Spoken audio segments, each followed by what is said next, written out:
Assalomu alaykum va rahmatullohi va barakatuh. Aziz ahli musulmon aka-uka va singillarimiz, alhamdulillah, mana masjid ishlari tomimizni ustini shipirga tayyorlab qo'ydik. Inshaalloh Xudo xolasa biz kunlarda shipirlarni ham olamiz. Mana bu past qismi yerlari tayyorlab qo'yilgan shipirga moslashtirib, bularni hammasini birma-bir ugonliklarni, profillarni birma-bir kraska qilib chiqildi. Xudo xolasa temirlarimizdan, metallarimizdan uzoq xizmat qilish uchun hozirda ustalarimiz kelganlar, o'sha eshiklarimizni, tirizalarimizni atyosini olyaptilar.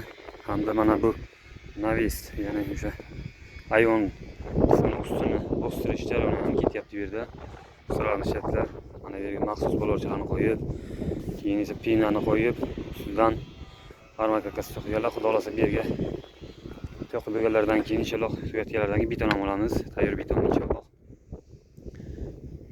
Azizlar, mana shu gumbazimizni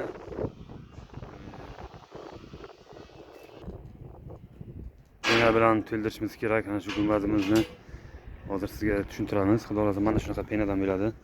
Qalinligi 20 cm atrofiga listda keladi, katta listda. Mana shu ichlarini sizlarga ko'rsataman. Armatur bilan nima qilingan? Mana shunday holatga qo'yish kerak. Shunga penaplex olishimiz kerak. Hozirda ustalarimiz ishlab turibdilar. Xudo xolasa mana shu shipirni uradigan ustalarimizga aytsak, inshaalloh penapleksdan olib bersa, qilib beradi inshaalloh. Mana sizlarga hozir balkonning tomini ko'rsatamiz. Xudo xolasa balkonning ham tomi juda ham chiroyli tarzda shipirga moslashtirilgan. Ko'rishingiz mumkin.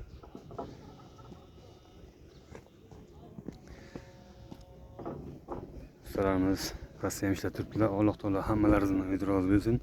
Assalomu alaykum va rahmatullohi va barakatuh.